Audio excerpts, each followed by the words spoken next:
So pakibasa nga po, 1, 2, 3, go. Be fruitful. Yan. And our text will be coming from John chapter 15 verses 1 to 8. Ang isang kilalang verse at pinakatanyag na verse na kung saan ay mababasa po natin na kung wala po ang Panginoon ay hindi po tayo magbubunga. No? Napakagandang verse po nito.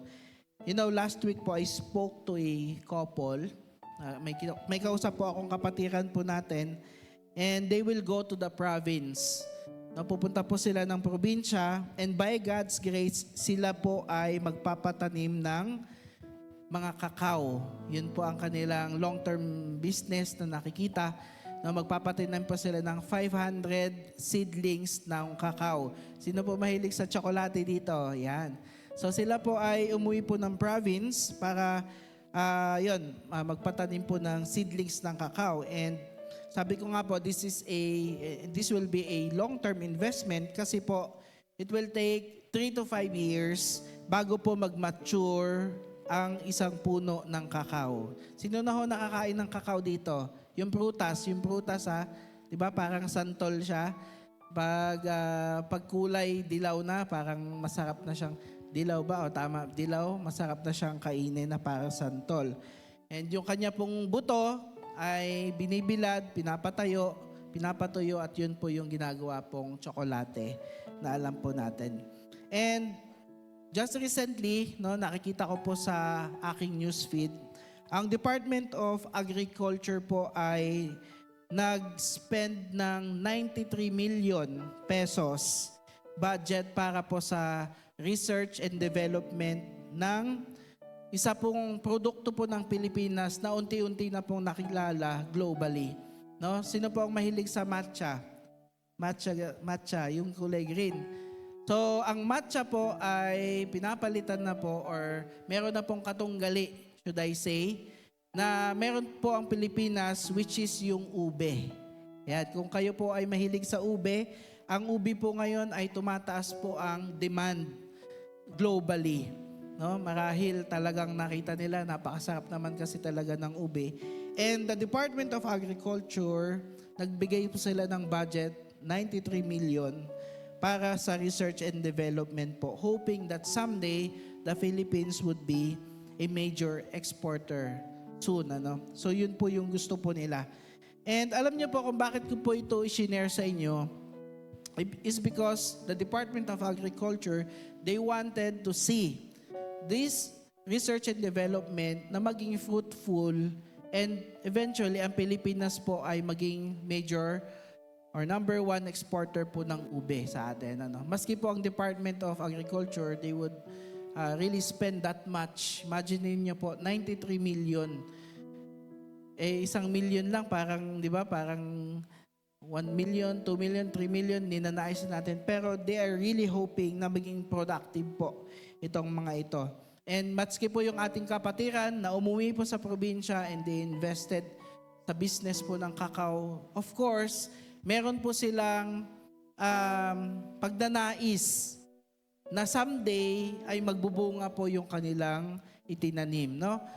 Bakit ko po ito i-share sa inyo? Because katulad po ng inaasahan ng Department of Agriculture, katulad po na inaasahan ng ating mga kapatiran or probably us, di ba? Pag nagtatanim tayo, pag nag-i-invest tayo, gusto po natin meron po itong fruit someday. No? And ganun din po ang ating Panginoon sa atin, yung desire niya sa atin para maging fruitful sa ating buhay. Pakitignan mo nga yung katabi mo, tignan mo kung anong klaseng prutas. Ayan. Ayan, kung anong klaseng prutas meron or kahawig yung ating mga katabi. But kidding aside, mga kapatid, no? Jesus also planted His word sa atin. Nagtanim po ang ating Panginoon sa ating mga buhay, no? And He also wants us to see na maging fruitful.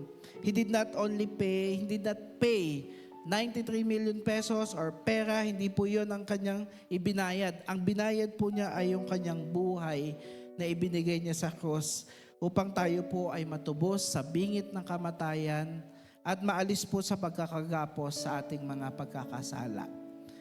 He paid the penalty of sin and death ng kanya pong sariling buhay. And so God would like to for us na maging fruitful po.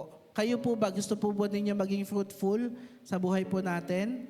Amen. And I think it's very natural na sa atin po ay gusto po natin maging fruitful and productive po tayo bilang mananampalataya. But I have to remind you, at gusto ko pong sabihin po sa inyo and to give an emphasis, na ang pagiging busy po, sino dito yung mga busy yan? Alam niyo po, hindi porket pala busy ang isang tao, ay siya po ay ibig sabihin na fruitful na siya or productive na siya. Being busy does not mean that we are being fruitful. Naranasan niyo na po ba yun? Yung nasa loob tayo ng bahay, kilos tayo ng kilos, at pagkatapos ng araw na yon, very minimal or wala tayong na-accomplish. Naranasan niyo na ba yun? Gigising tayo or magpaplano tayo, ito yung gusto ko, ito yung plano ko. Tapos pagkagising natin, dumaan yung araw, pag titignan mo yung araw na yun, hindi tayo naging productive or fruitful. Pero naging busy tayo, ang dami nating ginawa. I don't know if naranasan nyo na rin yun. Yung even sa trabaho, lumipas yung maghapon, ang daming gagawin, pero kaunti lang yung natapos natin. Naranasan nyo na po ba yun? Ayan.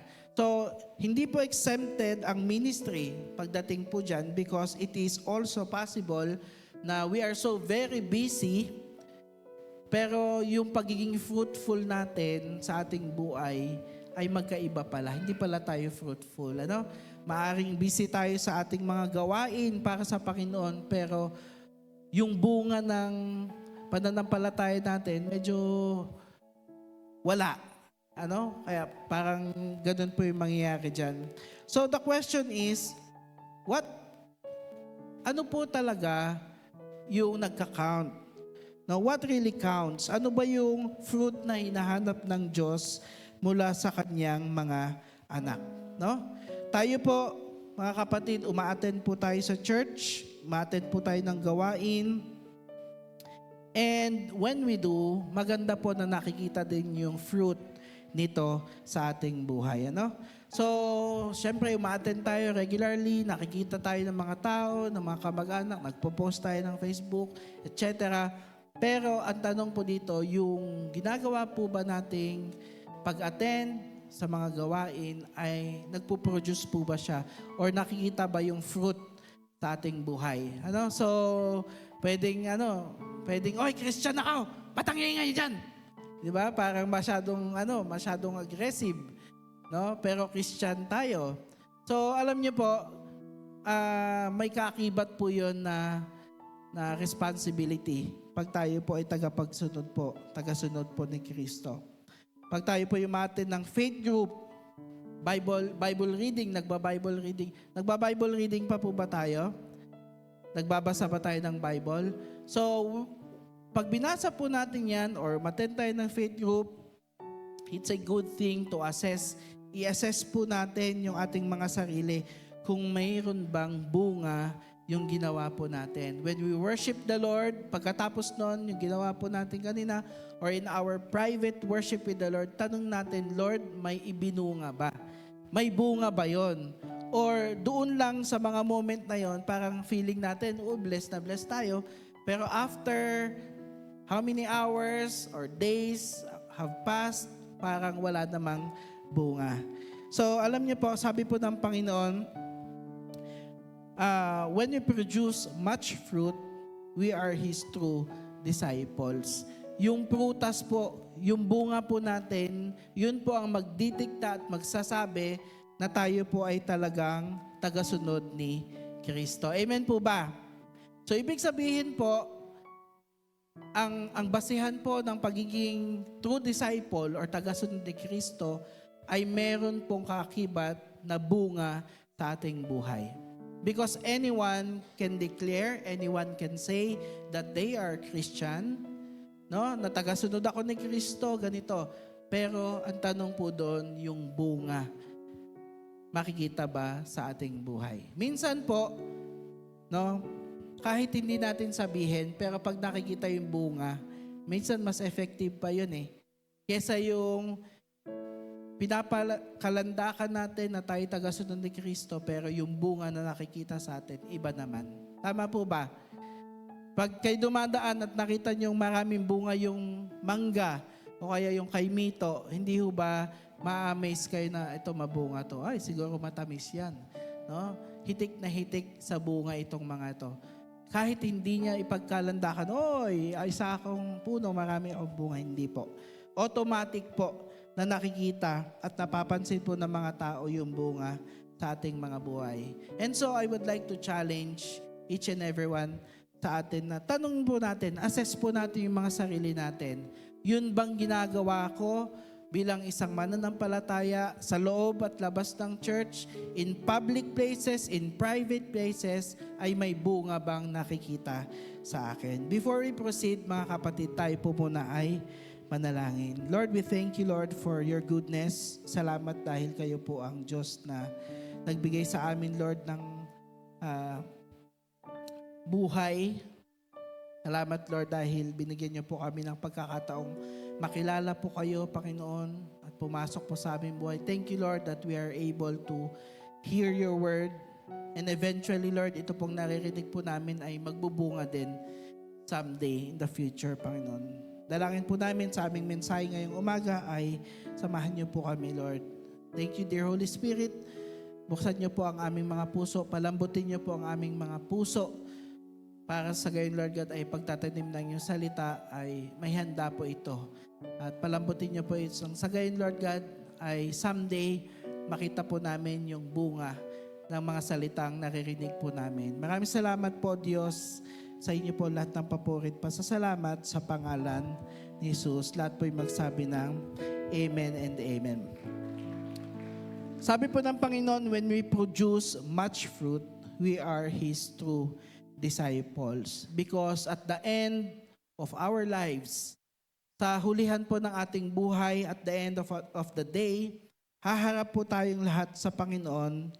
At dito po lumalabas, mga kapatid, at nagkakaroon po ng pagkakaiba ang mga Kristiyanong piniling mamunga talaga. Kung tatanungin niyo po ako, kung will ba ng Panginoon maging mabunga tayo? Will ba ni Lord na tayo po ay maging fruitful sa ating buhay? No, hindi na po siya tinatanong sapagkat ang sagot po doon ay yes, yes, and yes. So hindi po question dito na, Lord, gusto mo ba akong maging mabunga sa aking buhay? Gusto mo ba akong maging productive, Lord? Gusto mo bang maging soul winner ako, Lord?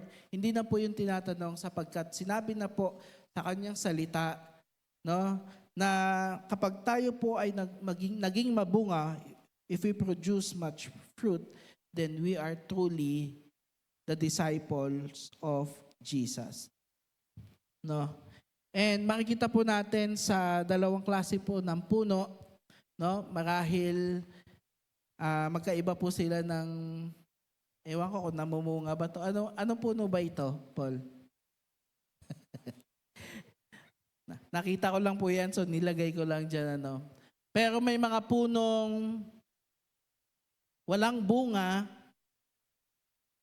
Ano ba to? Puno ng ano ba to? Makahiya. Ano pa? At meron din po mga punong hitik na hitik sa bunga. And kung kayo ang pagpipiliin, mga kapatid, I think gusto po natin lahat maging mabunga. And so we want to hear God's word. Kasi po, meron po tayong babasahin again doon sa John chapter 15 wherein Christ, si Kristo mismo ang nagsabi kung paano po tayo magiging mabunga sa ating pananampalataya. And I would like to invite each and everyone to please stand up as we read God's word, yung ating main text po for this morning. Let's read from John chapter 15, verse 1 to 8. Tagalog po, Okay, let's read. Ako ang tunay na puno ng ubas at ang aking ama ang tagapag-alaga. Inaalis niya ang bawat sangang hindi nagbubunga at kanya namang pinuputulan at nililinis ang bawat sangang nagbubunga upang magbunga pa ng lalong sagana. Verse 3, nalinis na kayo sa pamamagitan ng salitang sinabi ko sa inyo. Manatili kayo sa akin at mananatili din ako sa inyo. Hindi magbubunga ang sangang hindi nananatili sa puno. Gayon din naman, hindi kayo magbubunga kung hindi kayo mananatili sa akin. Verse 5, ako ang puno ng ubas at kayo ang mga sanga.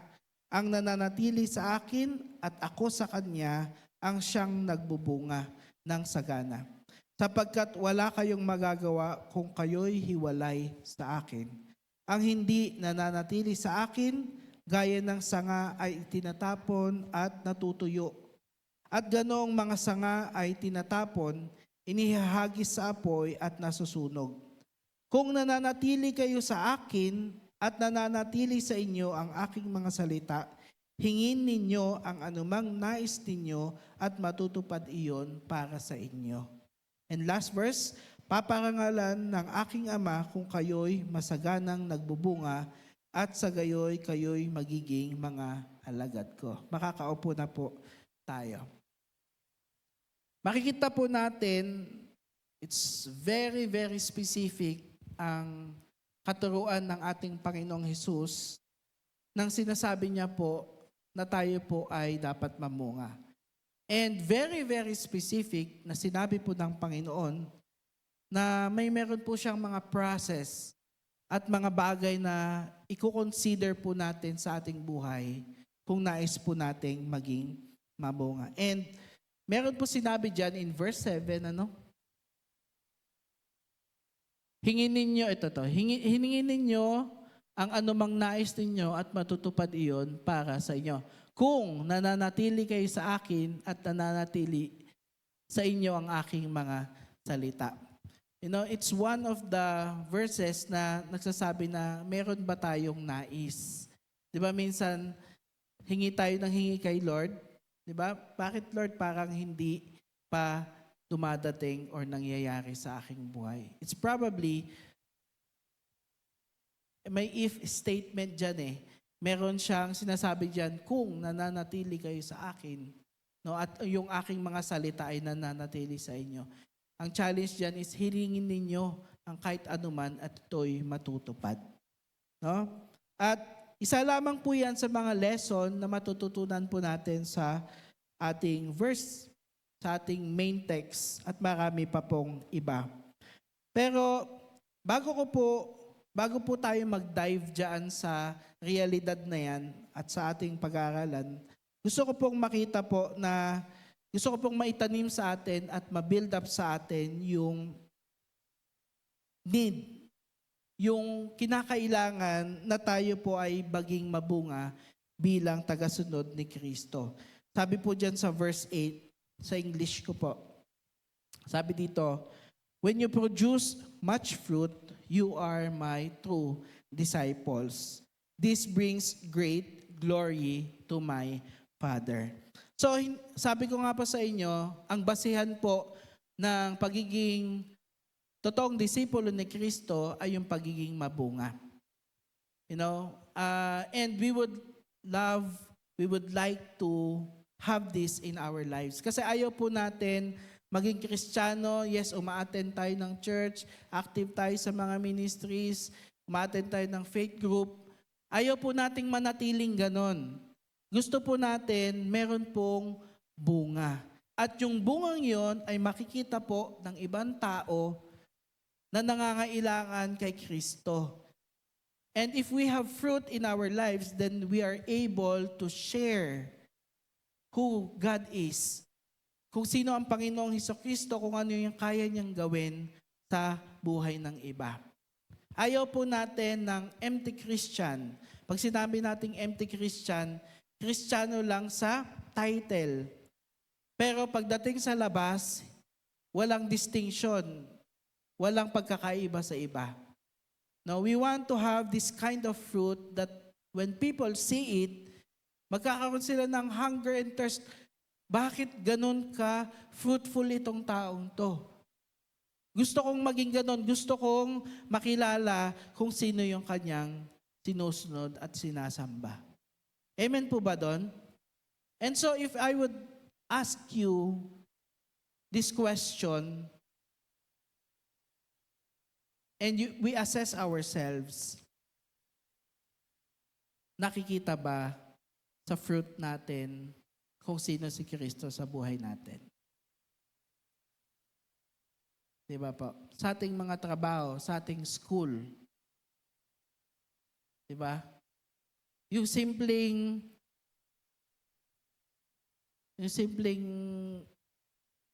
pag may quiz or may exam, ano ka ba doon? Ikaw ba yung nangungopya o ikaw yung nagpapakopya?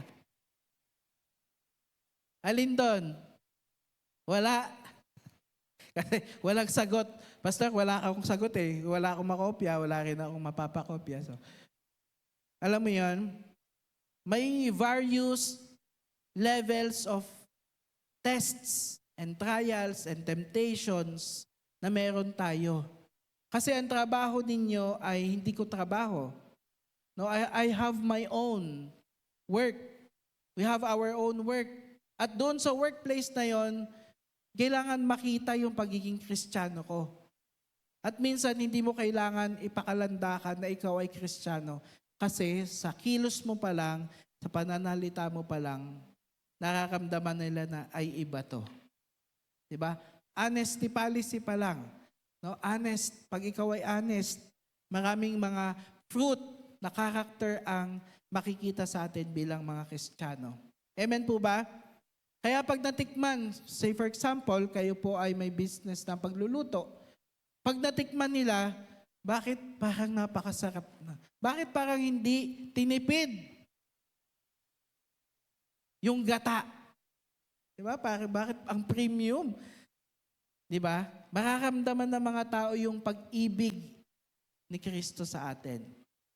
Kasi sa amin, application po nun, minsan may mga pinapagawa yung mga client namin na labas na doon sa usapan. Pero dahil sa you see them as pwedeng ma-reach out for the goodness of the Lord, for salvation, di ba?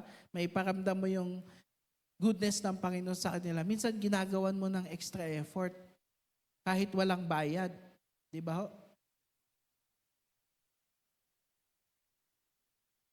Kasi gusto mong maiparanas yung pag-ibig ni Kristo. No? And I would like to give a testimony. Isa po sa maging avenue ng meron pong isang couple no, na nakilala po namin and gusto ko po silang ma-reach out at ang ginamit ko pong avenue is yung aking trabaho. Sabi ko, sige, piprenup ko kayo. Walang bayad. Di ba? Ang sarap pakinggan, walang bayad. So sa akin naman, yung effort, yung creativity, okay lang yun. No, basta ma-encourage mo sila and truly enough, God is so good. Kasi yung couple na yon, nagsiserve na po sa Panginoon ngayon. And dedicated po sila sa Panginoon. No? Gusto niyo po malaman kung sino? Makikita niyo po sila. Nakikita niyo po sila dito sa loob ng church. And I am so very blessed na ginagamit sila ng Panginoon. Ano ang meron tayo? Ano ang meron kayong gift? Ano ang meron kayong ability na binigay ang Panginoon? You can use that to reach out others and be fruitful. No? Magaling tayo magluto. Karen, yung mga yung mga niluluto mo yung kakanin, mapapahaleluya ka sa sarap. Hindi ba? Bakit ganon? Kasi binigyan mo ng pag-ibig. Hindi siya yung putyo-putyo, ay, bahala na dyan. Hindi mo na magaganin yun. Siyempre, aalagaan mo yun, di ba? Kasi ang kakain ay yung mga kapatiran mo sa Panginoon. Kahit anong meron tayo, pwede nating gamitin para maging fruitful, maka-reach out sa ibang tao. Magaling ka makipag-usap? Kumausap ka. Di ba? Yung mga kabataan dyan, anong mga hilig nyo ngayon? Gaming? Bakit hindi habang nag-game, maging pagpapala ka sa mga kalaro mo? Basketball? Mag-basketball kayo, pero you have the heart to share who Jesus is sa mga kalaro mo. Wag lang yung nagiinom tapos, pare, alam mo ba si Jesus? Ano tayo, pare? Wag naman. Alamin natin kung saan tayo gagamitin ng ating Panginoon. Saan tayo tinawag ng Panginoon? Diba? Content creator. Meron ba dito mga content creator? Si Lumar, yan. Content creator. Pero I believe, alam niyo yun, nagsasama-sama tayo sa church, pero sa weekdays, kanya-kanya tayo. And I believe that God will use us to be fruitful in His kingdom. No? Saan tayo? I'm so excited. Maging excited tayo. Kuya Mandy, share ko lang. Kuya Mandy, sa kanyang trabaho, no, nakakapag-share siya sa kanyang mga kapwa technician. Diba? Sa katrabaho niya. Kaya, kung nasan man tayo, let us be fruitful follower of Jesus Christ. Kasi ang sabi po niya, when you produce much fruit, you are my true disciples. At yun ay nakakapagbigay ng glory sa ating Ama sa langit. But if we reverse this text, pag binaliktad po natin, medyo masakit po siya. Kasi ang sabi po dyan, if you do not produce much fruit, then you are not my true disciples. Kabaliktaran lang. Diba? Kapag hindi daw tayo nagbubunga, ibig sabihin, hindi daw tayo totoong tagasunod ni Kristo. And dito po makikita po natin yung puso at expectation ng ating Panginoon sa atin bilang tagasunod niya is we become productive sa ating buhay. No? Because following Jesus will produce something sa atin na dapat maging mabunga tayo. And meron akong babasahing verse in Matthew chapter 7. I hope that we understand at intindihin po natin yung verse na ito. Matthew chapter 7 verse 15 to 20. Basahin po natin. Mag-ingat kayo sa mga huwad na propeta. Lumalapit sila sa inyo na parang tupa, ngunit ang totoo'y mababangis na asong gubat. Makikilala ninyo sila sa kanilang mga gawa. Mapipitas ba ang ubas sa puno ng dawag o ang igos sa matinik na halaman? Mabuti ang bunga ng mabuting puno, subalit masama ang bunga ng masamang puno. So, meron pong fruit sa atin. Kung tayo po ay good tree, then we will produce good fruit. Ganyan po ang sinasabi ng Panginoon dyan. You will know them by their fruit. Sa English po, yan pong verse 16, makikilala ninyo sila sa kanilang mga gawa. In English, you will know them by their fruit. Ayan. Verse 18, hindi maaring mamunga ng masama ang mabuting puno at hindi maaring mamunga ng mabuti ang masamang puno. Ang bawat punong hindi mabuti, ang bunga ay puputulin at itatapon sa apoy. Kaya't makikilala ninyo ang mga huwad na propeta sa pamamagitan ng kanilang mga gawa or fruit. You see? Ganun din po sa atin. Hindi lang po yan panghuwad na propeta, no? Ganun din po sa atin. Kasi ang sabi po dyan, kapag mabuti ang puno, mabuti ang bunga. Kapag masama ang puno, masama ang bunga. Because we will know, malalaman po natin kung ang propeta or the man of God is from the Lord by their fruit. Ganun din po sa ating mga mananampalataya. Because at the end of the day, lahat po tayo ay haharap po sa judgment seat of Christ at i-filter po yung ating mga ginawa. Kung naalala niyo po, sinabi ko po sa inyo kanina, introduction po natin, it does not mean that we are busy or marami tayong ginagawa is fruitful na tayo. So that's why we have to assess. 1 Corinthians chapter 3 verse 12 to 15, may nagtatayo na gumagamit ng ginto, pilak o mahalagang bato. Meron naman gumagamit ng kahoy, damo at dayami. Makikilala ang uri ng gawa ng bawat isa sa araw ng paghuhukom, sapagkat mahahayag sa pamamagitan ng apoy kung anong uri ang ginawa ng bawat isa. Verse 14, kung ang itinayo sa ibabaw ng pundasyon ay hindi masunog, tatanggap daw ng gantimpala ang nagtayo niyon. Ito, kung hindi masunog. No? Ngunit kung masunog man, naman, mawawalan siya ng gantimpala. Gayon man, maliligtas siya, kaya lang ay para siyang nagdaan sa apoy. So, our works, lahat po ng ating ginagawa ay susubukin po ng apoy. Tandaan niyo po yan. Kasi may kanya-kanya po tayong buhay eh. We have to ask, Lord, ito bang ginagawa ko ay pag pinadaan sa apoy ay masusunog o magre-retain para ako ay magkaroon ng gantimpala. Sa lahat po yan. Pag ikaw ay tumutugtog, nagki-keyboard, praise God, mabuti ang Panginoon sa buhay natin. Pero, at the end of the day, haharap tayo sa Panginoon. Lord, ginawa ko ba yun dahil, regular eh. Yung mga ginagawa natin para sa Panginoon. I hope, tama po yung ating mga puso. Dahil dadaan sa apoy lahat po ng ating ginagawa. Ako po, sasabihin ko sa inyo, hindi po lahat ng ginagawa ko ay mag-retain.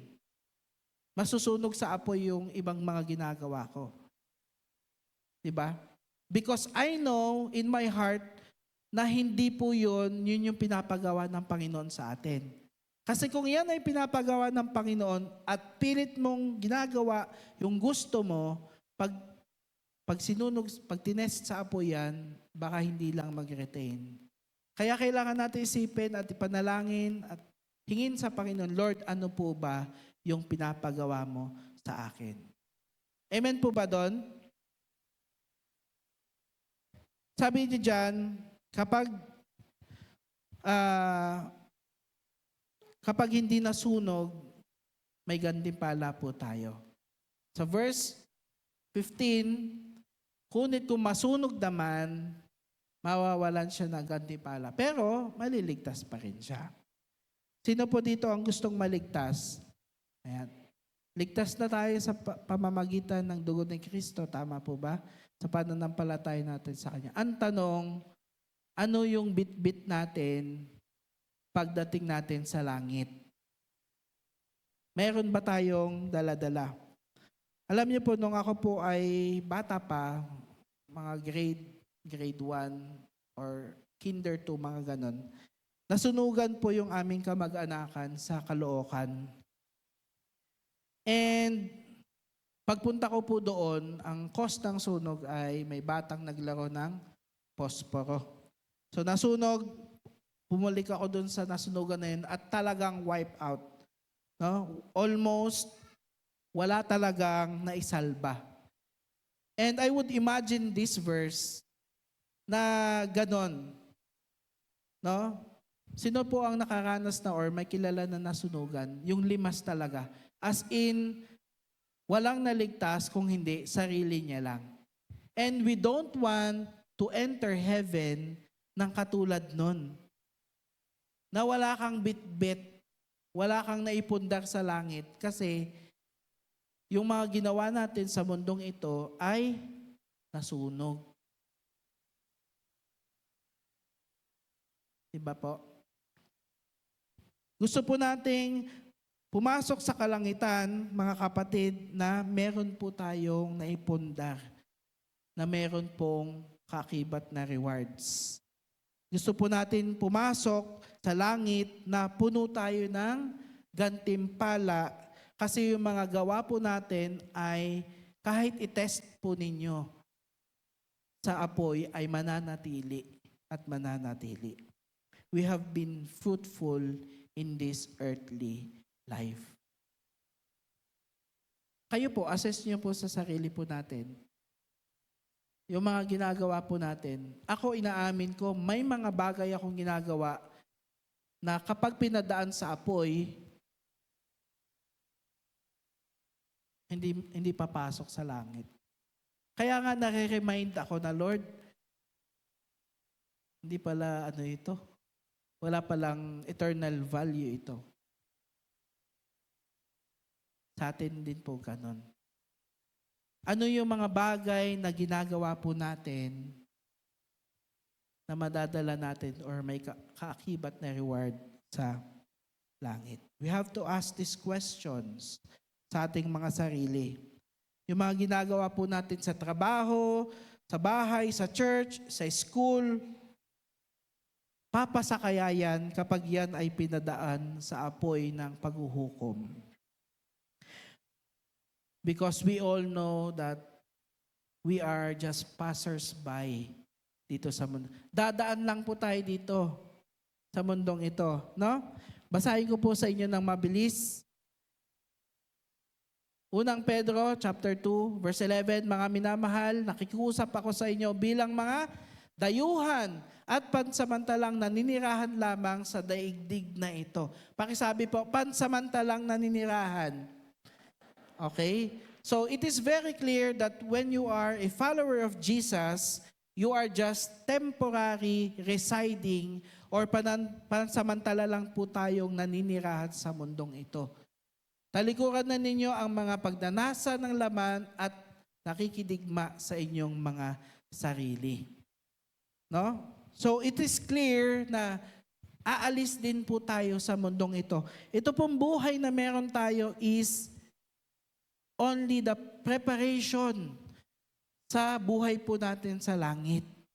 Kaya nga po, habang meron tayong pagkakataon, ay maging fruitful tayo at maging pagpapala tayo sa iba so that we will have rewards in heaven. Mga Hebreo chapter 13 verse 14, 1-3, sapagkat hindi rito sa lupa ang tunay na lungsod natin at ang hinahanap natin ay lungsod na darating.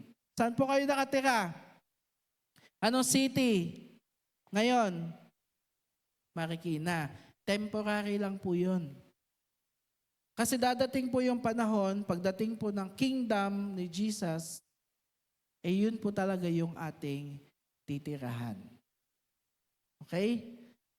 So hindi ko po sinasabing huwag tayong maghangad ng mga magkaroon ng sarili nating bahay or kung ano man. Hindi naman po yun yung pinag-uusapan. Ang sinasabi ko po is that our mindset ay darating yung panahon, iiwanan ko din yung mga bagay na ito. Philippians chapter 3 verse 20, but we are citizens of heaven where the Lord Jesus lives. Kung nasan daw po ang Panginoong Jesucristo. And we are eagerly waiting for Him to return as our Savior. Okay? So tayo po, yung ginagawa po natin dito mga kapatid ay preparation lang sa pagpunta natin sa totoong tahanan natin ang kalangitan. No? So dalawa lang po ang madadala natin sa langit. Unang-una po yung relasyon natin sa ating Panginoon. Panginoong Jesus, meron ba tayo sa ating buhay? Pangalawa po, the godly character that responds to our rewards because of our fruitfulness dito sa lupa. Okay? So, ang magliligtas po sa atin, katulad po ng binasa natin, ang magliligtas sa atin ay ang Panginoong Jesucristo, kanyang dugo, pananampalataya sa Kanya. Pangalawa po, yung character, yung fruit natin dito sa lupa, yun yung may gantimpala. Okay? So, sa key verse po natin, Jesus spoke about being fruitful. Okay, tapos na po ako sa intro. Papasok na po ako dun sa body. Handa ho ba kayong magstay kahit hanggang alas 12:30? Amen. Pero dalawa lang po yung point natin for this morning. Gusto po natin mga kapatid na maging fruitful kasi nga po alam naman natin na may reward yon. Pangalawa, lilipas talaga tayo dito sa mundong ito. Kaya habang meron pa tayong buhay at pagkakataon, maging fruitful, maging pagpapala sa iba, gawin na po natin. No? Number 1 po na proseso kung paano po tayo maging fruitful sa ating buhay ay yung tinatawag na pruning process. Pruning process. Mababasa po natin yan sa John chapter 15 verses 1 to 3. Sabi po dyan, ako ang tunay na puno ng ubas at ang aking ama ang tagapag-alaga. Or in in English po, sabi niya dyan, the Father is the gardener. Number 2, inaalis niya ang bawat sangang hindi nagbubunga at kanya namang pinuputulan at nililinis ang bawat sangang nagbubunga upang magbunga pa ng lalong masagana. Nalinis na kayo sa pamamagitan ng salitang sinabi ko sa inyo. Dalawang bagay, kapatid, ang maaring mangyari sa mga sanga. Yung mga sanga, tayo daw po yan. Okay? So, ang dalawang pwede pong mangyari sa atin or dun sa mga buhay po natin. Ano? Una po, ang pag-alis ng mga sangang hindi nagbubunga. Ito yon. Inaalis niya ang bawat sangang hindi nagbubunga. No? So, pangalawa, pagputol or pruning sa atin upang lalo pa tayong magbunga. So dalawa pwede mangyari sa atin. Alisin tayo o maaring merong kailangan putulin sa atin para lalo pa tayong magbunga. Alam niyo po, nung ako po ay nagtatanim, no, kailangan ko pong i-prune yung aking mga basil, yung aking mga stevia plants para ito po ay lalo pong bumunga at dumami po. So kapag di ko po ginawa yon, magiging mangyari, lalaki lang sila pero papayat lang po. Pero once we prune, lalo po itong magbubunga. Ganon din po ang ginagawa ng Panginoon sa atin. Nakakita na po ba kayo ng maliit na puno, na prune? Na prune po yan, na graft po yan. Kaya maliit pa lang na puno, ang dami na pong bunga. Parang yan, no? Ang liit lang nung coconut, pero kayang-kaya mo nang pitasin. Na-prune po at saka na-graft po yung mga yan. Alam niyo po, sa buhay po natin, marami pong kailangan pong alisin sa ating buhay ang Panginoon. No? Kasi, bakit kaya may mga bagay na inaalis ang Diyos sa ating buhay? Di ba? Kasi po, ito po ay hindi po nagbubunga sa atin. Ano-ano yung mga bagay na inalis sa atin ng Panginoon? Di ba? Sa palagay nyo, may kanya-kanya po tayo eh. Maaring mga bisyo. Ayan, yung mga bisyo natin, nakagawian natin, minsan yung mga pag-uugali natin na hindi naman maka-Diyos. Even yung mga habits natin na harmless naman. Pero sabi po ng Panginoon, kapag hindi nagbubunga sa atin, Kanya pong inaalis. Kaya pala, nawala yon, or kung meron pa, hingin natin sa Panginoon, Lord, tanggalin mo ito sa aking buhay sapagkat ito ang rason kung bakit hindi ako nagbubunga. Kasi kung hindi po natin gagawin yon, no, sa mga plants, sa mga iba, kung hindi po aalisin yung bagay na yon, kakainin niya lang yung nutrients na dapat napupunta doon sa bumubungang parte.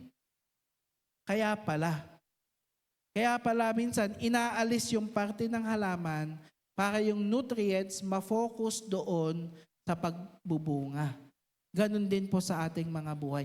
May mga bagay po sa ating mga buhay na kumakain ng enerhiya, ng oras, ng effort, natin na kung saan instead na napupunta doon sa dapat nagbubunga na sa atin, ito po ay hinahadlangan niya.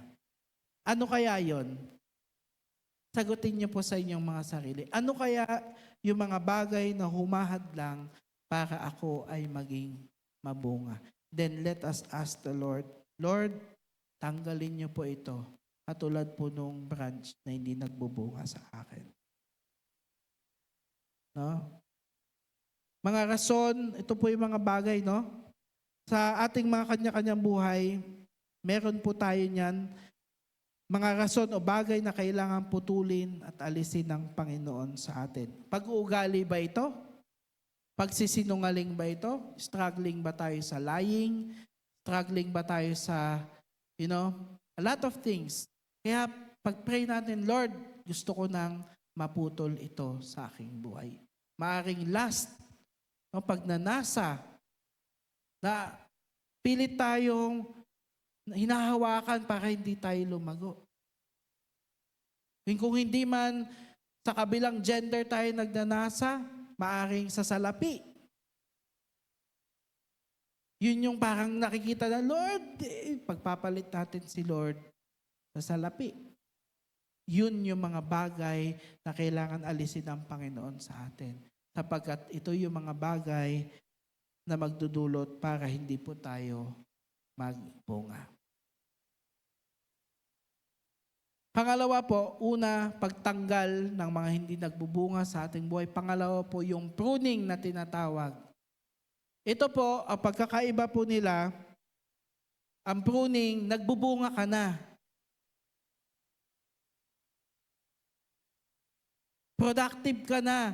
Nagagamit ka na sa Panginoon. Meron ka nang naipoproduce. Pero bakit biglang may pagsubok? Bakit parang sinusubok? It is because God is pruning us para lalo pala tayong maging mas mabunga. We serve our church, Pastora Apple, almost 10 years. Nag-serve kami, ganyan. And then suddenly, kailangan naming umalis dun sa church na yon. And di namin alam kung saan kami pupunta. Punta kami dun sa Ortigas, punta kami sa Binangonan, church kami dito sa Marikina. Naghahanap kami ng simbahan. Little did we know na dadalhin pala kami ng Panginoon dito sa CCOF. Diba? And yung tagal ng paghubog sa amin doon, sa leadership doon, siya namang bilis ng pag-promote ng Panginoon sa church na ito. Naalala niyo po, nasa LTO pa tayo sa Tulay. Wala pong pastor. Hindi pa ho kami pastor noon. Taga-picture lang po kami noon, taga-tugtog. Pero dinala po kami ng Panginoon. Hindi po natin alam kung ano yung pwedeng gawin. Basta ang mahalaga, kung kayo'y nagagamit na, naging productive na kayo, at pag dumating yung time na kailangan prune tayo ng Panginoon, submit lang tayo sa Kanya. Dahil at the end of the day, mas lalo pala tayo magiging mabunga. Amen po ba doon? When God prunes us, He knows what He is doing. Pag kayo po ay nagpupruning ng halaman, hindi po pwedeng basta-basta, ay dito siguro maganda to. Hindi po, may tama po yung proseso. Saang banda, sa ilalim ba ng stem or sa taas ba ng ganito? Meron pong tamang anggulo. Hindi po pwedeng basta putulin mo. Meron pong tamang tools. Hindi mo pwedeng lagariin lang yung halaman. O pukpukin ng martilyo. Masisira po. Kailangan alam mo bilang mag-gardener, bilang nangangalaga ng halaman, alam mo. At ganun din po ang Panginoon sa atin. He knows. Kung pagtitiwalaan po natin ng Diyos, alam niya kung ano yung dapat i-prune sa atin. Kasi po, He is all-knowing God. Hindi po siya magkakamali, hindi po aksidente na yan po ay ipuprune niya sa buhay po natin. Hindi po magkakamali ang ating Panginoon. So how do we know if God is cutting or pruning away something? Ano ba yon? Aalisin ba ng Panginoon sa atin or ipuprune niya tayo? Alin doon? Alam niyo po, pag kinakat po ng Panginoon ang isang bagay sa atin or ugali, yun po yung mga bagay na hindi makakabuti sa atin. Bisyo. Yan, mga bisyo, mga bagay na alam nating dadalin tayo sa pagkakasala, ikakat ni Lord yan. At magpasalamat po tayo. Di ba po? Pero pag prinun tayo ni Lord, alam po natin mga kapatid na merong separation, inihihiwalay tayo ng Panginoon. No? Kasi alam po niya na pag hindi niya prinun ito, hindi po tayo mas lalong magiging mabunga. God trims away distractions or focus and energy towards truly what matters. Ano yung kumakain ng oras natin? Baka kaya nawalan tayo ng internet. Sino dito nawalan ng internet? Ayan. Kaya pala parang nawalan tayo ng connection kasi may pinoprune pala, may pinaparealize pala si Lord sa atin. Kaya pala minsan, yung trabaho natin, medyo inalis muna ni Lord para mawala tayo sa comfort zone natin. Para lalo tayo magtiwala sa Kanya at eventually makahanap ng mas mabuting trabaho. Meron po tayong kapatiran dito. Dati po siya nagtatrabaho sa 7-Eleven. Nag-usap kami, madaling araw, ganyan, chat-chat kami, ganun. And during that time, sobrang struggle siya kasi wala siyang tulog, 24 hours, 48 hours duty sa, naka-record pala. Sorry, 7-Eleven na. Sinabi ko naman nag-work siya dati doon.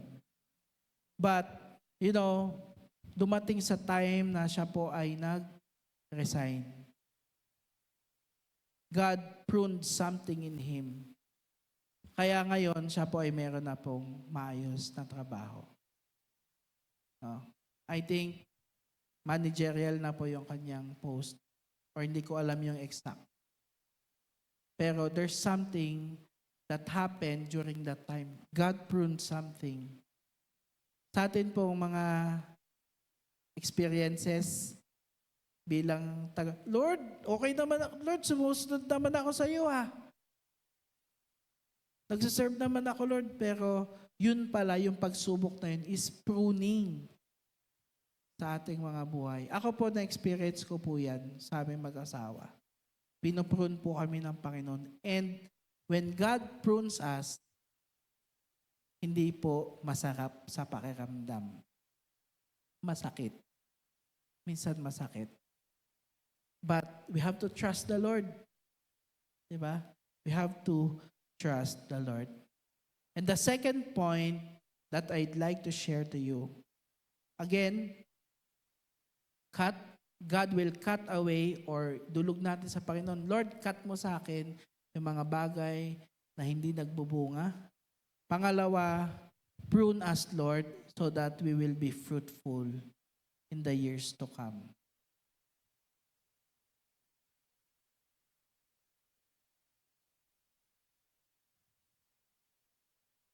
Pag dumadaan po tayo sa panahon ng pag-pruning, alam ko po hindi madali.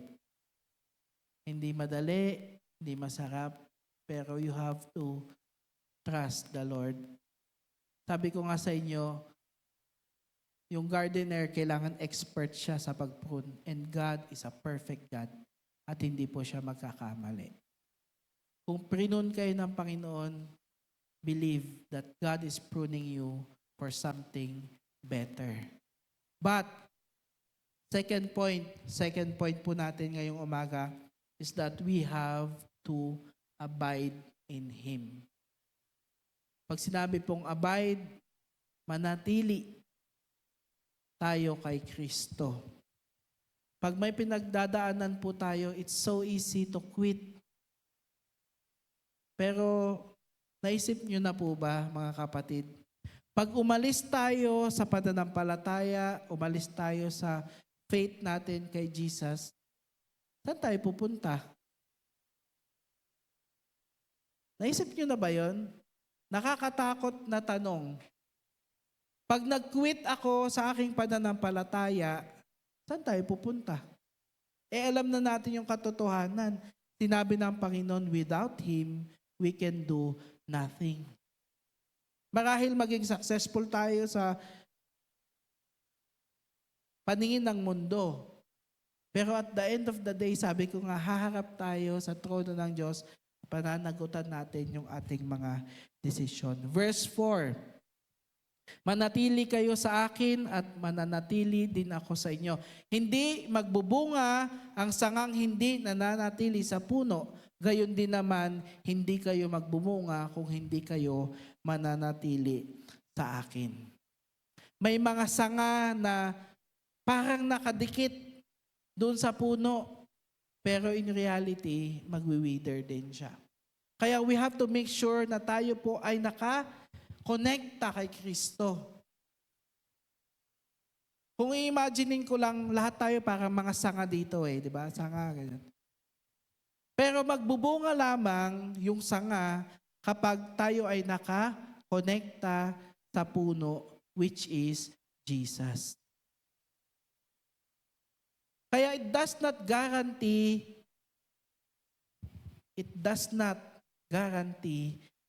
na kapag tayo uma-attend ng church or nagiging active sa gawain,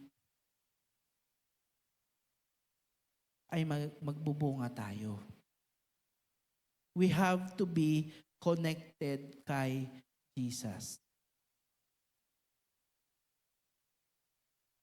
Sa tagal po ng exposure namin sa ministry, I've seen a lot of people active lang sa church. Pero pag hinanap mo si Jesus sa buhay niya, nawawala. Kasi ang mindset, ang pagiging Christian ay isang religious act. Kailangan ganito, kailangan umaten, dapat ganito, dapat. Yun po yung iiwasan po natin. Because we have to be aware that Jesus we should be part of the vine or yung puno, si Jesus. Ito po ang susi para tayo po ay maging mabunga. Abiding in Christ. Again, ulitin ko po, manatili kayo sa akin at mananatili din ako sa inyo. What a promise! Ang ganda po ng promise. Ang sabi po ng Panginoon, manatili kayo sa akin at mananatili din ako sa inyo. Meron po tayong choice. Kung tayo ba'y mananatili kay Kristo, ito po ay napakagandang promise ng Panginoon sa atin. You decide. If you abide in me, I will abide in you. Kasi kung hindi magbubunga ang sangang hindi nananatili sa puno. Gayon din naman, hindi kayo magbubunga kung hindi kayo mananatili sa akin. Sino po dito ang may cellphone? Cellphone, yan, taas. Sino dito ang may pinakamahal na cellphone? Sino may pinakamahal na cellphone? Ay, meron bang naka-iPhone 17 Pro dito? Ayan. Sa Samsung S26. 26 pa ba? Alam niyo po, kahit gaano kaganda ng cellphone at kamahal ng cellphone, kung walang charger, nonsense. Kahit gaano kamahal ng cellphone, kung walang charger, baliwala. Kasi dadating yung time, kakagamit mo, malolobat at magbabattery empty. Ano po yung lesson po natin doon? What's our lesson? We need power. We need to be connected sa power para tayo po ay mag-function. We need to be connected to Jesus para tayo po ay magamit ng Panginoon. Kahit gaano tayo kayaman, ano man achievement natin sa buhay, kung hindi tayo naka-plug in sa Diyos, feeling natin parang low power, battery empty. Verse 5, and I will end with this. Sabi niya dito, ako ang puno ng ubas at kayo ang mga sanga. Ang nananatili sa akin at ako sa kanya ang siyang magbubunga ng sagana, sapagkat wala kayong magagawa kung kayo'y hiwalay sa akin. Without me, you can do nothing. In verse 6, ang hindi nananatili sa akin, gaya ng sanga ay itatapon at natutuyo. Ang ganoong mga sanga ay tinatapon, inihahagis sa apoy at nasusunog. Ayaw po natin mangyari yan sa atin, na yung ating mga ginagawa ay nababaliwala. Gusto po natin lahat po ng ating aksyon, lahat po ng ating ginagawa ay ang Panginoon po ay i-honor po yun because we are connected in Him. Ngayong umaga po ito, as we end, gusto ko lang po magkaroon po tayo ng, again, deep internal assessment sa buhay po natin. Ginagawa natin dito sa loob ng church, ginagawa natin sa labas ng church, ginagawa natin pag may nakatingin, ginagawa natin kapag walang nakatingin, pag nagbabrowse tayo, privately, pag dumating yung time, nahaharap tayo sa judgment, lahat yun susubukin. At isa sa mga kinakatakot ko, personally, is yung mga ginagawa ko, wala palang value or masusunog pala. Maski itong pagpapastor, ang panalangin ko sa Panginoon, Lord, i-birth mo sa akin yung genuine, ultimate love sa inyo at sa mga tao.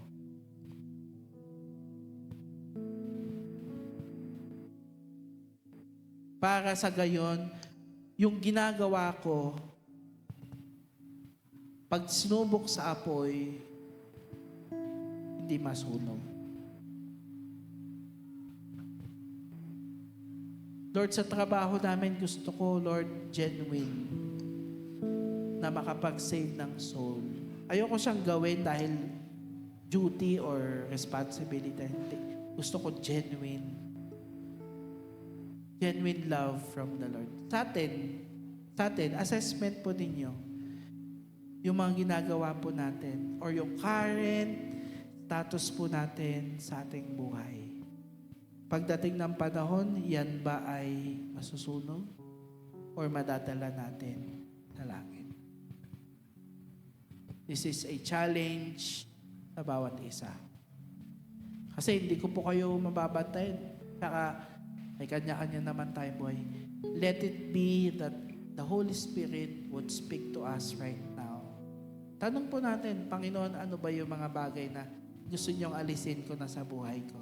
Tulungan mo ako, Panginoon. Lord, ano ba yung kailangan i-prune sa aking buhay para lalo akong maging mag-mature at magbunga sa inyo? Allow the Holy Spirit to just, minister to us. And secondly, kapatid, sinabi ng Panginoon, without Him, we can do nothing. Again, we can be very busy. Marami tayong ginagawa. Punong-puno yung schedule natin buong week. Halos wala ka ng oras magpahinga, matulog. Pero it doesn't mean that we are fruitful. Kaya tanong natin kay Lord, baka may kailangan tayong tabasin or alisin para maging focus tayo doon sa ating ginagawa para sa Kanya, para sa ating mga pamilya, para sa ating mga sarili. Amen po ba doon? Why don't we stand up? Probably we can sing and close in prayer.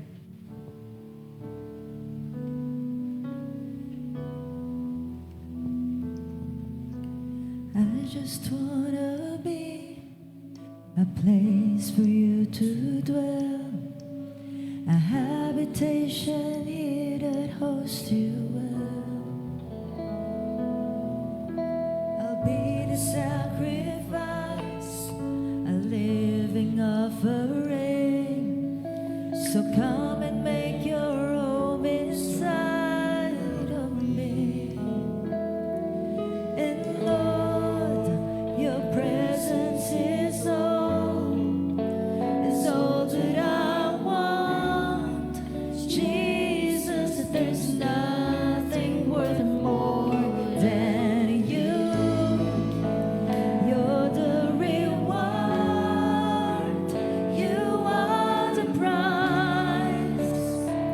Come and have it my whole life.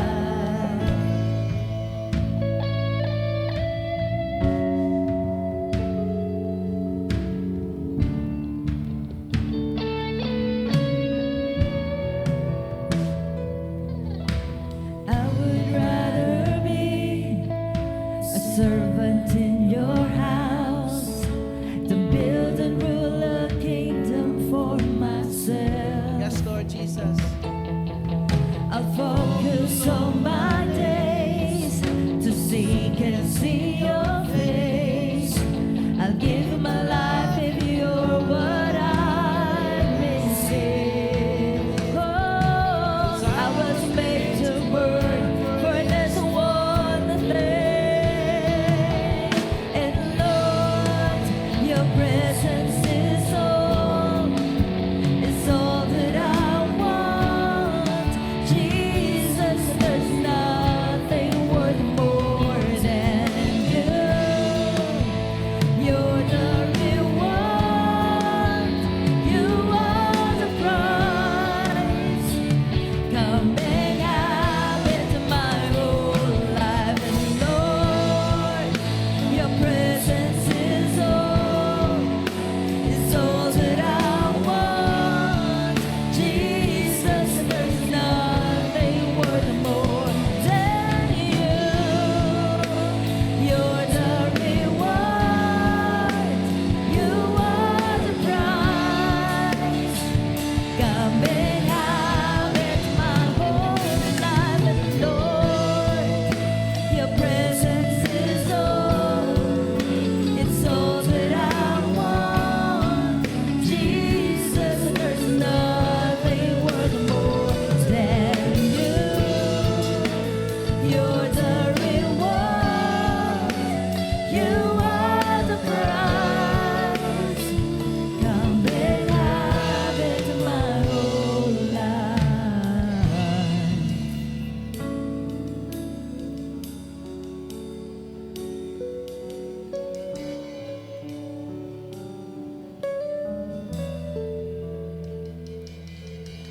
I would rather be a servant in your house, to build and rule a kingdom for myself.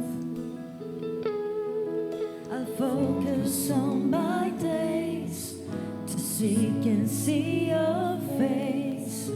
I'll give my life if you're what I receive. I was made to burn for this one thing. Let's sing for the last time. Your presence is all that I want. Jesus, there's nothing worth more than you. You're the reward. You are the prize. Come and have it my whole life. Thank you, Lord Jesus, sa inyong salita para sa amin ngayong umagang ito, we acknowledge, Lord, that you want to take out things in our lives. Alisin yung mga bagay sa aming mga buhay na nagkukos para hindi kami maging mabunga, Panginoon. And the truth is, Lord, alam namin yon. Ilang beses nyo na sinabi, ilang beses nyo nang pinapaalam. Sinasabi sa amin, Panginoon, sa aming mga puso, alam na po namin kung ano yung bagay na yun, Lord. Give us a heart. Bigyan niyo po kami, Panginoon, ng pusong mapagkumbaba at submissive sa inyo. Bigyan niyo kami, Lord, ng tapang at lakas para i-allow kayong alisin na to sa aming mga buhay. Lord, kung ito yung bagay na nagkukos para hindi kami lumago, Lord God, at maging mabunga, Lord, alisin niyo po ito, Panginoon. Kahit masakit, Panginoon, kung ang kapalit naman nito, Lord, ay pagiging mabunga. Sapagkat sinabi niyo, Lord God, sa amin na kailangan po namin mabunga kung kami po ay talagang tagasunod po ninyo. Pinapanalangin ko po ang taong ito, Panginoon, kung siya man po ito, Lord. Maraming mga bitbit sa buhay, maraming mga doubts, mga pasts, mga pagkakamali, mga sins, Lord. Putulin niyo po ito sa amin, Panginoon. Lalong-lalo na, Lord, yung doubt, kung siya ba, Panginoon, ay kaya po ninyong patawarin. Kapatid, kayang-kaya kang patawarin ng Panginoon. In fact, He gave His life for you. Kung ibinigay niya ang kanyang buhay para sa iyo, ibig sabihin, ikaw ay handa niyang patawarin at mahalin at bigyan ng buhay na mabunga. Just allow Him to just take out, alisin yung mga bagay na ito. Pinapanalangin ko din, Lord God, yung mga tao, mga kapatiran ko, including us, Lord, na pinuprune po ninyo. We are already serving you. We are already giving our lives and being fruitful. But it seems, Lord, that meron pa kayong mas magandang plano sa amin. Kaya kailangan nyo po kaming i-prune, i-humble down, Panginoon, at putulin pa para lalo pa pong magbunga. Panalangin ko, Panginoon, maski masakit ito, Panginoon, give us the grace, Lord. Give us the grace na ito po ay tanggapin, Panginoon, at pagtiwalaan kayo that you have planned for us. That you have a plan to prosper us, Panginoon, for us to be a blessing to other people as well. Thank you, Lord, sa wisdom, Panginoon, na ibinigay niyo sa amin ngayon. And also, Lord, we pray, Lord Jesus, for the key. Ang susi ay abiding in you, mananatili sa inyo, Panginoon, para kami po ay magbunga. Because without you, we can do nothing. Ang linaw po sa inyong salita na sinasabi niyo, Panginoon, na kung hindi po kami nakakonekta sa inyo, hindi po talaga kami magbubunga. Katulad, Panginoon, ng cellphone, Lord God, kahit gaano kaganda ito, pero kung wala naman kaming charge, hindi naman kami nakakonekta sa inyo, Panginoon, sa power na nagmumula sa inyo, baliwala po, Panginoon, ang aming buhay. Kaya, Lord, iparealize niyo po sa amin ngayong umagang ito, the deep hunger and thirst, the deep desire to know you more and more sa amin. At umalis po kami, Panginoon, doon sa nakagawian namin, Lord God. Mga tradisyon, Panginoon, na nakagawian namin na pagsunod sa inyo. Dalhin niyo kami doon sa lugar, Panginoon, na saan lalalim ang aming pananampalataya, ang aming relasyon sa inyo. Because by doing that, Lord God, we are connecting doon sa branch at sa puno at sa vine so that we will grow more and more mature with you. And eventually, Lord, magkakaroon po kami ng mga bunga sa aming mga buhay. Lord, lahat po ito ng aming narinig, lahat po ng pangungusap na meron po kayo sa amin ngayon, lahat po ito, Lord God, ay sineselyuhan po namin ng banal ninyong dugo para hindi po nakawin ng kaaway, Panginoon. Thank you, Lord, sa biyaya po ninyo. Thank you sa kalakasan. Thank you, Lord, that we will be faithful and fruitful in the years, the weeks, and the days to come. Thank you, Lord. We love you. In Jesus' name we pray. Amen, amen, and amen. Taas po natin yung ating mga kamay. Lord, sa aming pag-uwi, kayo po ang aming kasama. Sa aming pong kalakasan, Panginoon, kayo po ang mag-provide, Lord. Gamitin niyo po ang aming buhay bilang maging ilaw at asin sa mundong ito. Na makapagdala po kami nawa, Panginoon, ng mga taong naliligaw sa inyo. Gamitin niyo po ang aming trabaho, ang aming mga kakayahan, ang aming mga isipan, Lord God, ang aming mga karakter upang sa gayon, Lord God, ay marami pong tao ang makakilala sa inyo. Protect us, Lord God. May we enjoy the rest of the day, the fellowship that we have. We love you, Lord. In Jesus' name we pray. Amen, amen, and amen. God bless po sa inyo and see you po later sa ating faith group.